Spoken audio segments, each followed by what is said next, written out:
Montagna senza pace a San Tommaso Agordino, rogo divora abitazioni e fienili, tanta paura, fortunatamente un ferito lieve, super lavoro dei vigili del fuoco. Il sindaco dice: non so cosa abbiamo fatto per meritarci tutta questa sfortuna. Resta piantonata in ospedale in attesa di essere sentita dagli inquirenti la donna vicentina che ha ucciso la figlia neonata scaraventando la terra. Il primo cittadino dice: un dramma per tutti. Parla sui social Benedetta, la studentessa universitaria a Padova, colpita inizio gennaio dalla meningite, racconta: mi sono salvata grazie al vaccino. Angoscia per Luca ed Edith, rapiti in Burkina Faso, a Pianiga, città dove insegna la mamma del 30enne padovano. Nel tardo pomeriggio la fiaccolata solidale per i due ragazzi. Settimane di atti vandalici in tutto il comune di Zermeghedo nel Vicentino, individuati i responsabili, due quindicenni. Il sindaco dice: o pagano i danni o fanno lavori di pubblica utilità. Andava piano e si è comportato bene quando la Polstrada l'ha fermato nonostante fosse ubriaco alla guida, e così un 33enne trevigiano è stato assolto. I giudici hanno ritenuto il comportamento dell'uomo un fatto lieve. Ieri l'accordo Regione Terna sarà interrato l'elettrodotto Dolo Camin, dall'accordo in arrivo anche il raddoppio della linea tra Cortina e Auronzo. Telespettatori di Antena 3, buongiorno, bentrovati, la prima edizione dei nostri telegiornali. Andiamo allora in Agordino, un territorio che abbiamo raccontato in questi mesi alle prese con la devastazione del maltempo, che torniamo a raccontarvi per invece un rogo che a San Tommaso Agordino ha devastato case e fienili. Una notte di paura e di super lavoro dei vigili del fuoco. Fortunatamente, ed è un miracolo, c'è solo una persona ferita levemente, però i danni sono ingenti. Allora vediamo il racconto di questa notte di paura.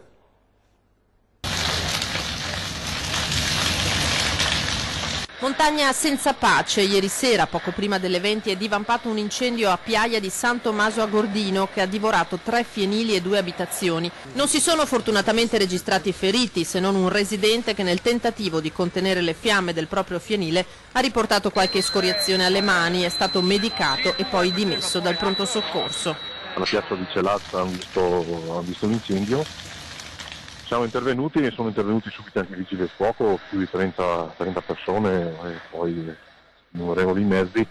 Purtroppo le nostre frazioni in montagna sono strade strette e anche a passare non è stato facile. Viviamo il post alluvione e le opere di presa danneggiate facendo fatica a buttare l'acqua sugli idranti. Insomma, la situazione era abbastanza pesante, ma fortunatamente sono riusciti a domare l'incendio che non si propagasse anche alle altre abitazioni. A intervenire i vigili del fuoco da Agordo e Belluno, che hanno proseguito le operazioni di bonifica dei fienili e delle abitazioni danneggiati dalle fiamme, che continueranno anche questa mattina per la messa in sicurezza totale dei luoghi. Le cause dell'incendio sono al vaglio dei vigili del fuoco. Adesso la situazione fortunatamente è tutto sotto controllo, nel senso che il fuoco si è quasi spento, dei 4 fienili e 2 abitazioni che insomma hanno bruciato, e fortunatamente nessuno si è fatto male. Stiamo accompagnando anche una signora che abita lì vicino, presso un'abitazione qui del nostro compaesano, dove potrà passare i prossimi giorni, fin tanto non è messo in sicurezza anche la sua casa, ecco. Sì, tu è questione di vapore acqua o no? Un bilancio che poteva essere molto più grave. Rimane lo sconcerto e l'amarezza per l'ennesima prova a cui questo territorio è stato sottoposto. Proprio ieri ci chiedevamo che cosa avevamo fatto per tutto questo, ma d'altronde questo può capitare nella vita e bisogna reagire. Io cercherò di sostenere il più possibile i miei cittadini, insomma, e ne verremo fuori anche di questo.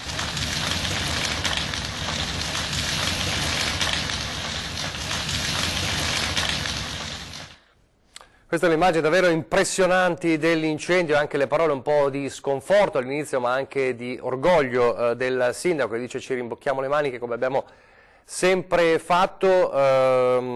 Ci collegheremo nel corso del telegiornale il nostro Nicola Marcato, che si trova sul posto per cercare un po' di testimoniare la situazione, come si sta evolvendo. Sappiamo, avete sentito dal sindaco, che il fuoco è stato praticamente spento, resta però da capire adesso i danni, resta da capire come riportare poi le persone che abitano in quelle abitazioni nelle loro abitazioni. Allora dovremo più tardi collegarci con Nicola Marcato. Intanto andiamo avanti per tornare a parlare di un altro dramma, questa volta la tragedia che ha sconvolto il paese di Bolzano Vicentino, la mamma che ha ucciso la propria figlia di appena 4 giorni scaraventando la terra dopo l'allattamento in un raptus improvviso. La donna continua ad essere piantonata in ospedale, ovviamente in attesa di essere sentita dagli inquirenti per raccontare quegli istanti. Come sapete ha tentato anche di uccidersi, quindi è ferita seriamente. Intanto c'è un paese che si interroga su questo dramma accaduto in pochi istanti.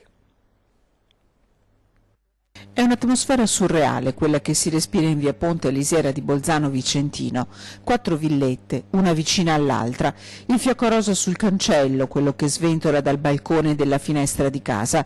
Il paese sta vivendo un dramma, una piccola comunità dove poco dopo le 20 di domenica il tam tam di qualcosa di grave sta accadendo a Lisiera si era già scatenato, racconta il sindaco Daniele Galvan. Non conosceva questa famiglia, ma la morte della piccola Alice e il dramma della sua mamma e del suo papà sono una tragedia per tutti. La coppia residente dal 2009 a Bolzano Vicentino, lei viene da Vicenza e lui da San Martino di Rupari, però è una coppia che non ha mai creato nessun problema, e i vicini la descrivono come una coppia molto unita, una coppia affabile. E come sindaco contatterò il papà, porterò ovviamente purtroppo le condoglianze e la vicinanza dell'amministrazione comunale e di tutti i cittadini. La villetta è sotto sequestro, i carabinieri della compagnia di Tiene hanno delineato il quadro, hanno già sentito il papà e sono in attesa del via libera per poter sentire la mamma. Una tragedia familiare, una di quelle che non vorremmo mai sentire nei telegiornali. La dinamica è tristemente nota, la donna ha scarventato a terra la bambina e nonostante tutti i tentativi dei medici di rianimarla non c'è stato niente da fare. È ricoverata nel reparto di psichiatria sotto il controllo dei carabinieri che la stanno piantonando in attesa di essere dimessa ed essere trasferita verosimilmente in una struttura dove possa scontare la detenzione. Non ci sono dubbi sulla dinamica di quanto è accaduto? Al momento non ci sono ulteriori spiegazioni o moventi, il quadro è sufficientemente chiaro. Per la donna l'accusa è di omicidio volontario.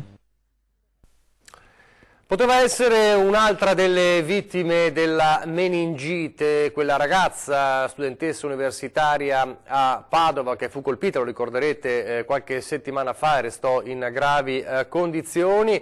Se l'è cavata, si è salvata da questo dramma e ora sui social ha raccontato la sua esperienza dicendo: io sono viva grazie al vaccino. Ancora non avevo il vaccino per il ceppo B, ma ero già protetta grazie al tetravalente contro i ceppi A, C, Y e V. Con ogni probabilità proprio questo mi ha salvata. Viva grazie ai vaccini, scrive sui social Benedetta Rosatello, la giovane piemontese studentessa all'Università di Padova che inizio anno ha rischiato la vita colpita da una forma di meningite che nella maggior parte dei casi è fulminante. È felice di essere tornata a casa Benedetta e ringrazia chi lo ha reso possibile, chi l'ha curata, ma anche i suoi inquilini che hanno capito subito come la situazione fosse grave e l'hanno portata immediatamente in ospedale al Sant'Antonio.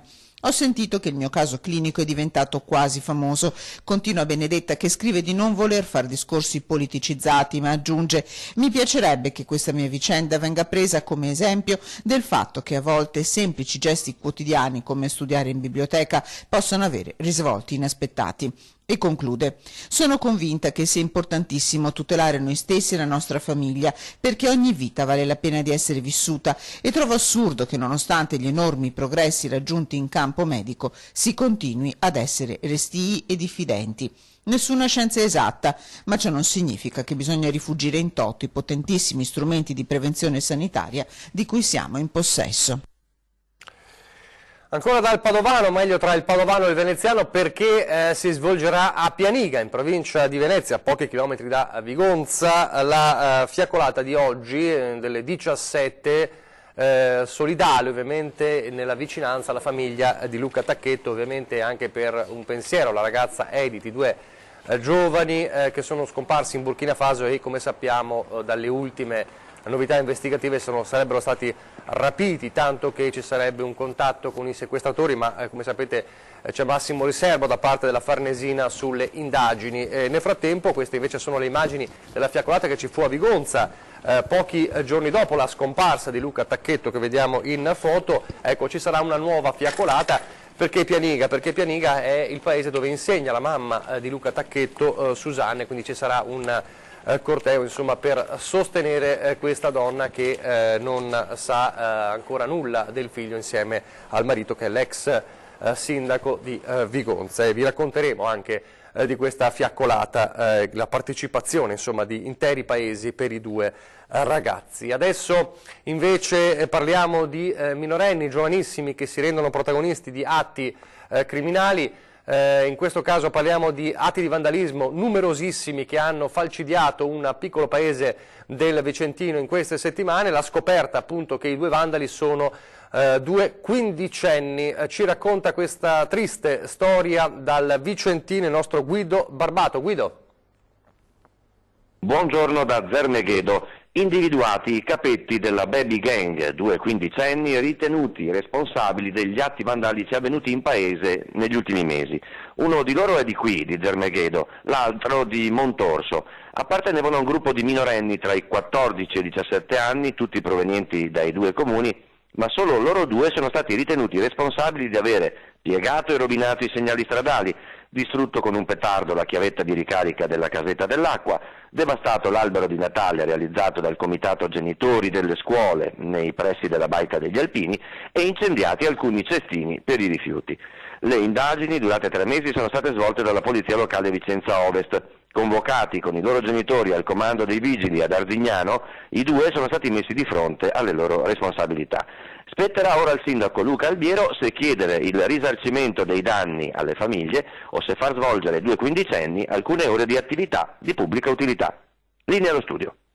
Grazie a Guido Barbato. E poi c'è la Baby Gang che sta terrorizzando il centro storico lagunare di Venezia, e la gente ovviamente si ritrova ad aver paura di questi gruppetti che appunto scorrazzano in centro storico. Certo che siamo preoccupati, io sono nonna, ma chi è mamma? Sì, penso di sì. Brutta. Quando sono in gruppo si sentono più forti e magari per noia fanno queste cavolate magari. C'è preoccupazione a Venezia per la recrudescenza di episodi violenti di cui si stanno rendendo protagonisti gruppi di adolescenti. È un segnale di debolezza che però preoccupa perché tende a cristallizzare comportamenti che possono protrarsi ben oltre l'età dell'adolescenza, dice il neuropsicologo Michele Canil. Normalmente c'è una grossa assenza dell'ambito familiare alle spalle e una libertà che deriva da un'abitudine educativa di questi ragazzi, per cui, come dire, si aggregano autonomamente in atti violenti. Si tratta, spiega Canilla, di giovani che non hanno mai acquisito né un limite né un'autonomia che gli permetta di vivere nel rispetto degli altri. Spesso è difficile coinvolgere le famiglie perché a loro volta, come dire, mancano di quei valori o di disponibilità proprio ad occuparsene, e spesso sono ragazzi che al posto di arrivare immediatamente a un servizio di cura arrivano alla giustizia o alle forze dell'ordine. Fra la gente prevale lo sconcerto perché all'apparenza sembra che il fenomeno sia fuori controllo. C'è troppa libertà, c'è troppo di tutto e di conseguenza è degenerato.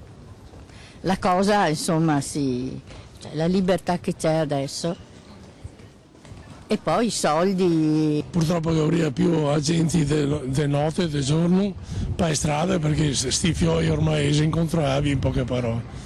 Questa qua se daremo sempre per, secondo me. Questa cosa vi fa paura? Diciamo di sì, perché comunque non sai, non conoscendoli, non sapendo chi sono, magari può succedere anche a te. 4 anni fa hanno picchiato uno all'accademia, un signore di 75 anni, ha detto la sigaretta, boom. Sono fenomeni che periodicamente si ripetono. Purtroppo probabilmente le famiglie non controllano bene. Secondo me bisognerebbe prenderli e fargli capire, magari col riformatorio, non lo so, che è sbagliato fare determinate cose. Ancora Tiziana Bolognani, ancora giovani, una violenta rissa, stavolta ce la racconta in diretta telefonica da Quarto d'Altino. Tiziana. Sì, buongiorno da Quarto d'Altino. È qui che nelle primissime ore di sabato, in seguito a una lite furiosa tra due ventenni, si è rischiata la tragedia. I fatti si sono svolti in due momenti successivi, prima all'interno di un pub in via Isonzo, poi nel Plateatico. Per ragioni che si presumono futili, uno dei due giovani avrebbe sputato in faccia al contendente il contenuto del suo bicchiere. La vittima, un 23enne del posto, potrebbe aver abbozzato una reazione che però è stata bloccata dal coetaneo che gli ha spaccato un bicchiere in faccia e poi è scappato. Il 23enne, con il volto grondante di sangue, ha chiesto aiuto. Sul posto è arrivata un'ambulanza e il giovane, portato all'ospedale, è stato sottoposto a un delicato intervento per suturare la profonda ferita, 50 punti e una prognosi di guarigione di 30 giorni. L'aggressore qualche ora più tardi è tornato sui suoi passi, rischiando il linciaggio. Pure lui, con una mano ferita, è dovuto ricorrere alle cure del pronto soccorso. Ora i carabinieri stanno svolgendo accertamenti per ricostruire dinamica e ragioni di un gesto così violento. Per ora l'aggressore deve rispondere di lesioni personali. È tutto, a voi. Grazie Tiziana Bolognani. Una sentenza adesso che fa davvero discutere. Andava piano e si è comportato bene quando l'autostrada l'ha fermato nonostante fosse ubriaco alla guida, e così in appello e in Cassazione un 33enne trevigiano è stato assolto. Il primo grado era stato condannato per guida in stato di ebbrezza a 20 giorni d'arresto, 1.000 euro di multa e 8 mesi di sospensione della patente, dopo essere stato fermato al volante della sua auto con un tasso di alcol nel sangue di oltre il doppio al valore massimo consentito. Ora un 33enne di Spresiano è stato graziato sia in appello che in Cassazione per particolare tenuità del reato. Come mai? Guidava a velocità molto bassa, non ha causato incidenti, ha collaborato con la polizia quando è stato fermato, facendo l'alcol test senza protestare. Insomma, una serie di comportamenti virtuosi che hanno fatto sì che i giudici della Corte d'Appello di Venezia accogliessero il ricorso dell'uomo, con sentenza confermata in Cassazione, assolto in via definitiva. Una sentenza destinata a fare storia perché per la prima volta si è applicato al reato della guida in stato di ebbrezza il concetto di non punibilità per particolare tenuità. La Guardia di Finanza di Vicenza ha posto sotto sequestro preventivo 755.000 euro a un'imprenditrice cinese di 53 anni operante nella filiera dell'industria del pellame vicentina per l'utilizzo di fatture false. L'intervento segue le indagini della tenenza di Tiene, che aveva svolto un accertamento in una ditta di Villa Verla che opera su commesse assegnate da parte di botteghe e industrie della filiera del pellame vicentina. I finanzieri, attraverso la loro banca dati, avevano evidenziato forti anomalie sul conto della ditta, confermate dagli esiti della stessa verifica delle fiamme gialle. Adesso pochi istanti di pubblicità, torniamo subito. In Italy. Rieccoci in studio in diretta alla prima edizione dei nostri telegiornali per parlare dell'accordo siglato ieri tra Regione e Terna. Il più importante di questi accordi riguarda l'interramento attesissimo da anni dell'elettrodotto Dolo-Camin. Nuove linee elettriche per circa 1 miliardo di euro saranno costruite in Veneto nei prossimi 10 anni, grazie all'accordo firmato tra il governatore Luca Zaia e l'amministratore delegato di Terna Luigi Ferraris. A partire dall'elettrodotto Dolo-Camin da 380.000 volt, che sarà completamente interrato con una spesa complessiva di 400 milioni. La compagnia elettrica ha accolto così la richiesta che proveniva dai territori di una decina di comuni tra le province di Padova e Venezia, le cui amministrazioni hanno lottato compatte per oltre un decennio per ottenere questo risultato. 10 anni fa sarebbe stato piuttosto difficile proporre un'ipotesi di interramento di una linea della tensione della Dolo-Camin di 380. Oggi abbiamo delle dimostrazioni che Terna stessa ha realizzato, per esempio il collegamento Sorgente-Rizziconi, un collegamento completamente in cavo sottomarino ed è un 380 e sta funzionando adeguatamente, quindi oggi la tecnologia ci consente di farlo, va da sé che comunque è anche importante l'ascolto del territorio, le due cose vanno di pari passo, non le possiamo disgiungere. È un accordo dal valore sociale unico, commenta il governatore, perché diamo risposta a una miriade di istanze dei cittadini, coniugandole con le soluzioni tecnologicamente più innovative e a costi zero per la Regione. Qui abbiamo investimenti per quasi 1 miliardo di euro, sono 980 milioni se non ricordo male, tutti a carico di Terna in un progetto che è assolutamente innovativo. Interrare la Dolo-Camin era un'utopia fino a qualche istante fa. Un'altra pagina cruciale dell'accordo riguarda il riassetto della rete elettrica nell'Alto Bellunese, in parte ricostruendo l'infrastruttura danneggiata dal disastro del novembre scorso e in parte con interventi di potenziamento, il principale dei quali sarà il nuovo collegamento tra Cortina d'Ampezzo e Auronzo di Cadore. Quello che ci ha insegnato anche la recente, ma non solo, diciamo, anche comunque l'acuirsi di questi fenomeni meteorologici, dice che laddove la rete è magliata, cioè laddove abbiamo più di una via per condurre l'energia, siamo più resistenti e possiamo ridurre al minimo gli impatti sui cittadini.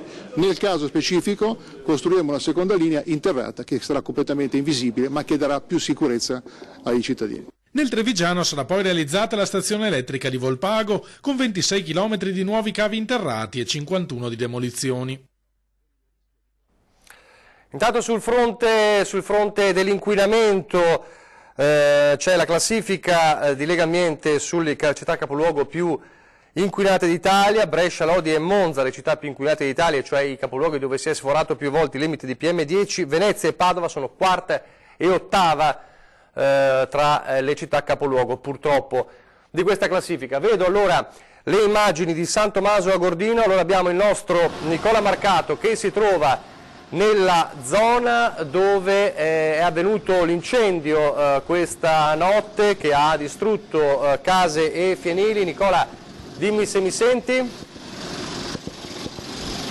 Sì, ti sento forte e chiaro. Buongiorno a te, buongiorno ai telespettatori. Nicola, mi trovo nella frazione di Piaia di San Tommaso Agordino. È qui che nella notte un incendio è divampato e ha distrutto 3 fienili e 2 abitazioni. Come vedete sono all'opera ancora i vigili del fuoco. Nelle immagini che vi sto mandando in diretta non è stato facile raggiungere il posto perché il piccolo borgo si trova arroccato nelle montagne qui e le strade sono difficili da percorrere causa il gelo.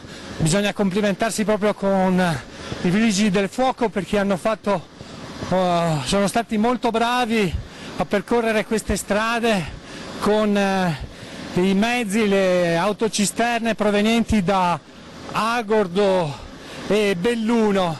Come vedete qui mi fanno segno che non mi posso avvicinare perché i vigili del fuoco stanno ancora bonificando la zona.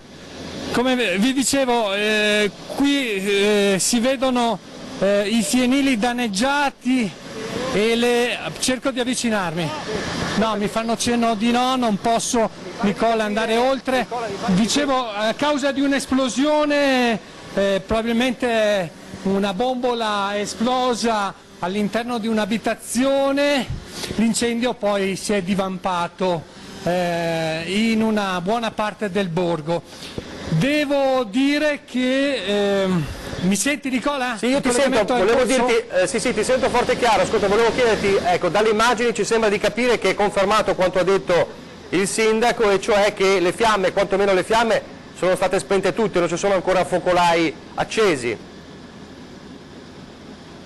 Beh, la bonifica è ancora in corso, come vedi, perché l'incendio deve essere totalmente spento e qualche fumo viene fuori. Adesso ti inquadro da quella zona lì, ecco, dove probabilmente ci sono i fienili. Qualche parte ancora che deve essere ovviamente magari spenta, soprattutto nella zona dei fienili, come dicevi tu.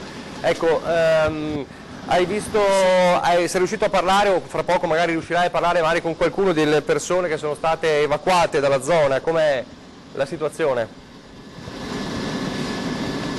Ma non ho visto nessuno per adesso perché mi sono concentrato qui a riprendere la zona danneggiata.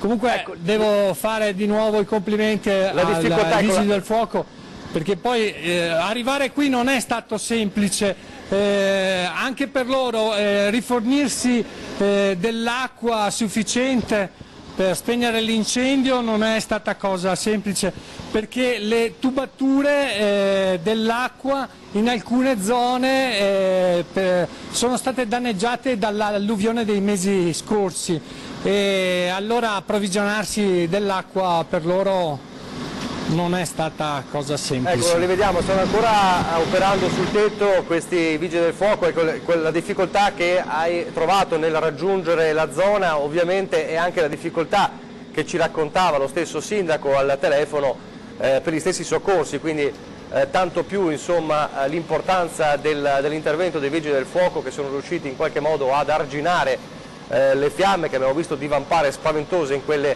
immagini della notte. Ecco, quindi molte parti annerite e chiaramente i vigili del fuoco al lavoro, e non è facile inerpicarsi in questa zona. Ecco, Piaia, il cartello della frazione che è stata colpita. Allora, se non ci sono altre novità io ti lascerei continuare a lavorare, Nicola, in modo da poter raccogliere poi le varie testimonianze anche della zona, e grazie allora del collegamento per averci fatto vedere la situazione in questo momento dopo le fiamme della scorsa notte. Grazie Nicola. Grazie dunque a Nicola Marcato. Non so se abbiamo ancora tempo, chiedo il numero della regia per il servizio. Abbiamo ancora tempo? Credo di sì. E allora vediamo il servizio riguardante Luigi Brugnaro, che ha annunciato nuovamente la sua candidatura a sindaco nel 2020, però anche con l'appoggio di Fratelli d'Italia. Penso che il lavoro del sindaco Brugnaro sia stato fin qui un lavoro ottimo, penso che sia assolutamente un bene per i cittadini di Venezia che Luigi voglia ricandidarsi nella prossima consigliatura, e penso che sia giusto dire da ora che Fratelli d'Italia ci sarà, e siamo molto contenti anche di poter entrare in giunta, di poter sostenere la sua maggioranza con Giorgio D'Este. È ora ufficiale la già annunciata ricandidatura di Luigi Brugnaro a sindaco di Venezia nel 2020. Il primo accordo politico è con Fratelli d'Italia, il partito di Giorgia Meloni, in Laguna per stringere la mano al primo cittadino, e da oggi anche dell'assessore comunale alla sicurezza Giorgio D'Este. Con questa amministrazione, spiega la Meloni, e con Luigi personalmente siamo stati in sintonia fin dall'inizio, perciò era giusto annunciarlo pubblicamente. Qualche mese fa personalmente sono stata in via Piave, davanti alla stazione di Mestre, ad accendere i riflettori su una delle tante zone franche italiane in mano alla mafia nigeriana, e dopo poco tempo sono arrivate le forze dell'ordine a ripulire una zona che era fuori controllo. Ecco, queste sono le cose per le quali Fratelli d'Italia lavora, e su questo ci siamo trovati in perfetta sintonia col sindaco Brugnaro. Io non sono un politico e non lo diventerò, puntualizza Brugnaro. Venezia si propone come luogo in cui il centrodestra, con l'aiuto della parte civica della società, riesce a tornare a governare il paese. Vanno rimessi al centro il lavoro e l'impresa. Con Fratelli d'Italia condividiamo molte idee, non solo sulla sicurezza. Il blocco navale sotto le coste libiche lo abbiamo proposto insieme come soluzione umanitaria per fermare le morti in mare. Quante persone sono annegate che noi non sappiamo? Dobbiamo bloccarle proprio sulle coste dell'Africa. Questo è un imperativo, è anche urgentissimo, un blocco navale umanitario, io l'ho sempre spiegato. Comunque le persone non devono partire, e se partono le fermiamo sulle navi, le trainiamo sulle navi se c'è il mare grosso e le riportiamo da dove sono venute. È davvero tutto allora per questa prima edizione, vi lascio al meteo, grazie per averci seguito, arrivederci.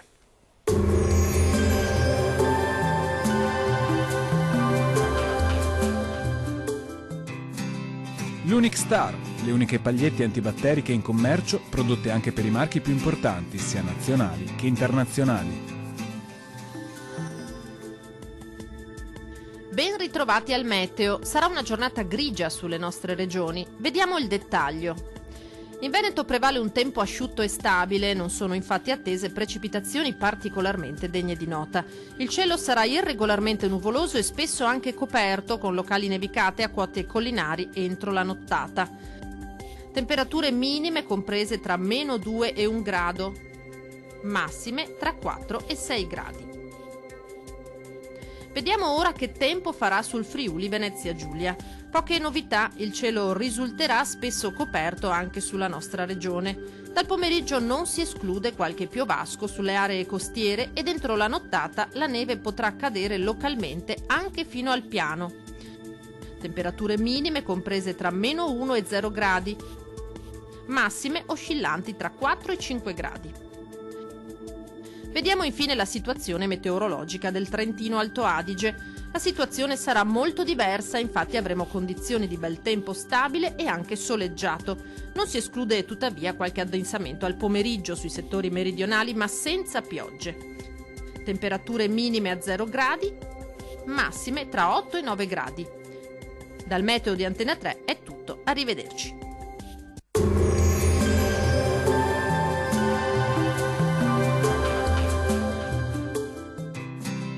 L'Unic Star, le uniche pagliette antibatteriche in commercio, prodotte anche per i marchi più importanti, sia nazionali che internazionali.